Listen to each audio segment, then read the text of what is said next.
दोस्तों आपने कभी देखा है कि एक फास्ट बॉलर एक मीडियम पेसर फास्ट बॉलिंग कराते कराते मैच के बीच में स्पिन बॉलिंग डालने लग जाए। मतलब स्लोअर बॉल से नहीं, फास्ट बॉलर से स्पिन बॉलर बन जाए। ऐसा ही कुछ हुआ है आज एशेज के 5वें टेस्ट मैच के चौथे दिन पर।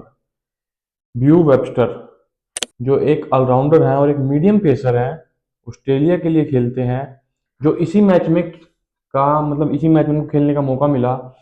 इंग्लैंड बहुत अच्छा खेल रही थी। जैकब बैथल अपनी पहली सेंचुरी लगा चुके थे, कंफर्टेबल पोजीशन पर थी।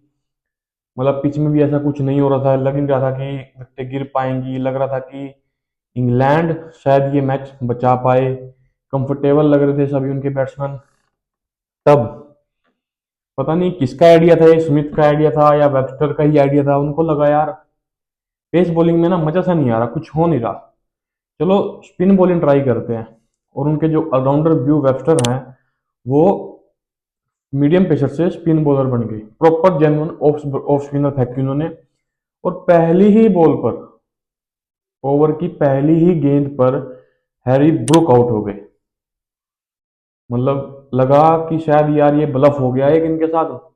चलो कोई बात नहीं, फिर विल जैक्स आए, पहली गेंद डॉट खेली और अगली ही गेंद पर विल जैक्स आउट हो गए एक खराब शॉट खेलकर।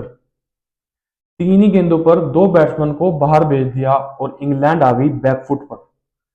और वो यहीं नहीं रुके, उसके बाद फिर आए उनके कैप्टन। मतलब उससे उसके पहले जेमी स्मिथ आ चुके थे, वो रन आउट हो गए, पर बेन स्टोक आए नीचे बल्लेबाजी करने आए क्योंकि उनको शायद इंजरी हो गई थी आज मैच में। और बेन स्टोक्स को भी ब्यू वेक्टर ने अपनी स्पिन बॉलिंग के जाल में फंसा दिया। और अब इंग्लैंड एक और मैच हारने की कगार पर खड़ा हो गया है। शायद दो विकेट उनके हाथ में हैं और मुझे लगता है कल सुबह के पहले सेशन में ही वो निपट जाएंगे। और ऑस्ट्रेलिया बड़ी आसानी से ये मैच जीत कर 4-1 से ये सीरीज जीत पाएगा। इस इनिंग में उनके लिए अगर कोई पॉजिटिव रहा इंग्लैंड के लिए तो थे जैकब बैथल। लगभग 150 के करीब वो रन बना चुके हैं, 300 के करीब इंग्लैंड का स्कोर पहुंच गया, 300 प्लस, जिसमें से आधे से ज्यादा रन जैकब के हैं।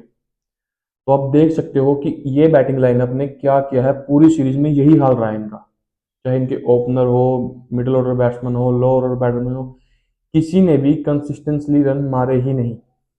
और यही रीजन है कि इंग्लैंड बार बार ऑस्ट्रेलिया आती है और बार बार हार कर, मुंह काला करवाकर, बेइज्जती करवाकर वापिस जाती है।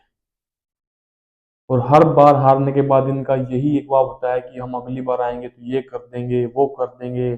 अब जैसे ही ये सीरीज खत्म होगी, अब देखना भी दोबारा लग जाएंगे। हम अब एशेज की तैयारी करेंगे अगले साल, ये अगली बार ये कर देंगे, अब जब ऑस्ट्रेलिया में आएंगे तो वो करेंगे, फलाना बा बा बा बला बला बला बला बला।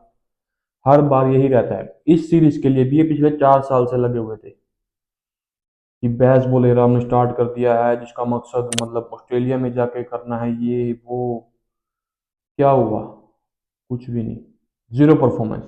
और पिछला मैच भी जो है जीते हैं ना भाई, ये मैं एक लक कहूंगा कि हाँ एक तुक्का लग गया सिर्फ।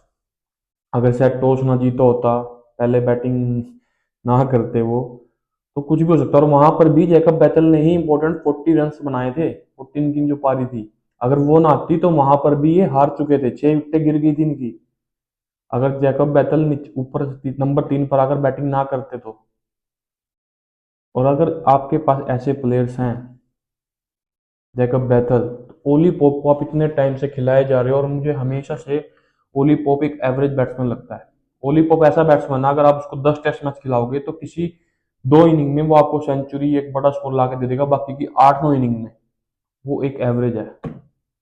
और आज भी अगर ओली पोप होता तो ये शायद मुझे लगता है 200 भी ना पकड़ पाती है टीम, और ऑल आउट हो गए होते और आज ही हार के घर चले जाते। पर जैकब बैथल ने क्योंकि फाइट दिखाई, एक धमाकेदार अच्छी इनिंग खेली, उसकी वजह से अब मौका है इंग्लैंड के पास। पर सिर्फ 2 विकेटें हाथ में है और कितना ही खेल लोगे आप, क्योंकि कल का पूरा दिन है, 90 ओवर्स। और अगर एक सेशन में भी उनको 200 मारने होंगे ऑस्ट्रेलिया को तो वो आराम से मार लेंगे। जिस तरह ट्रेविस हेड फॉर्म में है, स्टीव स्मिथ ने सेंचुरी लगाई, ब्यू वेक्टर, मैं पहले मैच से बोल रहा हूँ कि कैमरन ग्रीन की जगह ब्यू वेक्टर को होना चाहिए था इस टीम में। पर क्योंकि हर जगह वही स्टार कल्चर है, वही फेवरेटिज्म होता है, उस वजह से वो बाहर बैठा रहता है। लेकिन जब जब व्यू वेक्टर ने खेला है ना, वो उसने हमेशा परफॉर्मेंस दी है, हमेशा। चाहे इंडिया के खिलाफ खेला हो, इस सीरीज में वेस्ट इंडीज के खिलाफ, हर जगह बैटिंग हो बॉलिंग हो, आज तो अपनी मीडियम पेस नहीं, अपनी स्पिन से भी उसने ऑस्ट्रेलिया को इस मैच में वापस लाकर खड़ा कर दिया है। पर जैसा कि हमने कहा कि फेवरेटिज्म, हर कंट्री का यही हाल है।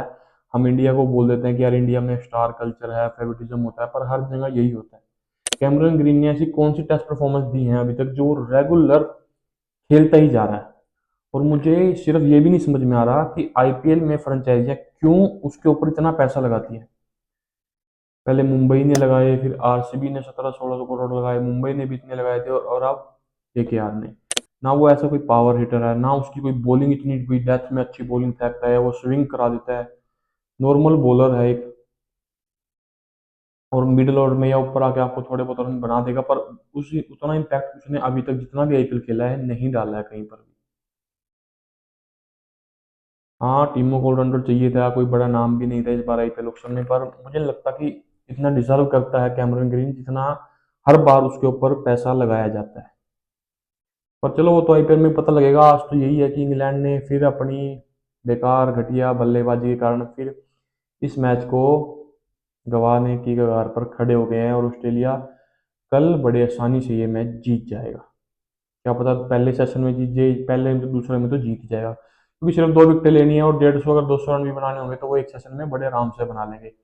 इंग्लैंड मुझे नहीं लगता कि 200-150 रन के टारगेट में उनको ऑल आउट कर पाएगी, ऐसा नहीं होने वाला। हालांकि कुछ भी हो सकता है, पर जिस तरह की पिच खेल रही है, मतलब पूरे चारों दिन अच्छी बैटिंग विकेट है, बड़े आसानी से बना लेंगे। और 4-1 से, हाँ, इंग्लैंड के पास ये है कि वो इस बार एक मैच जीते। पिछले 12-14 सालों में तो एक भी नहीं जीत पा रहे थे, इस बार एक मैच में तो तुक्का लगा इनका। पर कुछ नहीं बदलने वाला इस इंग्लैंड की टीम में, ये फिर भी ऐसे ही खेलेंगे।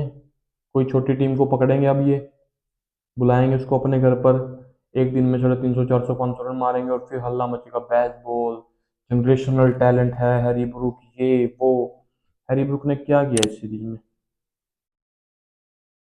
जब जब जरूरत हो थी टीम को हैरी ब्रूक की, उसने कभी हमेशा अपनी विकेट दे के चला गया वो। क्या किया उसने? उससे अच्छी बैटिंग मैं तो मानता हूँ विल जैक्स ने करी थी पिछले दो, दूसरे या तीसरे मैच में। पहले मैच से ही उसको खिलाना चाहिए था। आप बेन डकट को, जैक क्रोयो खिलाए जा रहे हो, उनकी 30-32 की एवरेज है एज एन ओपनर। ये एवरेज नहीं चल सकती टेस्ट क्रिकेट में। T20 क्रिकेट में ठीक है, पर टेस्ट क्रिकेट में आपने ओपनर या पहले 3 बैट्समैन टॉप 3 के 30-32-33 की एवरेज लेकर नहीं खेल सकते। आप कैसे बड़े टारगेट्स सेट करोगे या चेज करोगे अगर आपके बैट्समैनों की एवरेज ही इतनी है?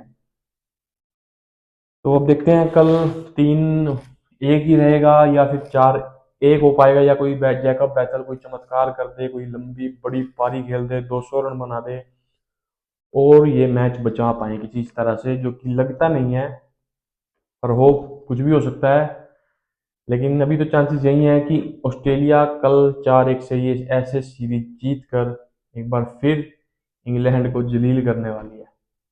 देखते हैं कल क्या रहेगा एशेज का 5वें टेस्ट का आखिरी दिन है कल, जो मतलब सारे ही टेस्ट इतने रोमांचक रहे हैं ना, मतलब मजा आता है। यहाँ ये होती है असली टेस्ट क्रिकेट, जब इंडिया इंग्लैंड आती है, ऑस्ट्रेलिया आती है, जब बड़ी टीमें खेलती है ना, तब वो कॉन्टेस्ट देखने में मजा आता है। और वही ऐसा ही कुछ इस एसेज में हुआ, हालांकि लगभग एक तरफा ही रहा ये एसेज, क्योंकि इंग्लैंड ने कभी कंपटीशन दिया ही नहीं।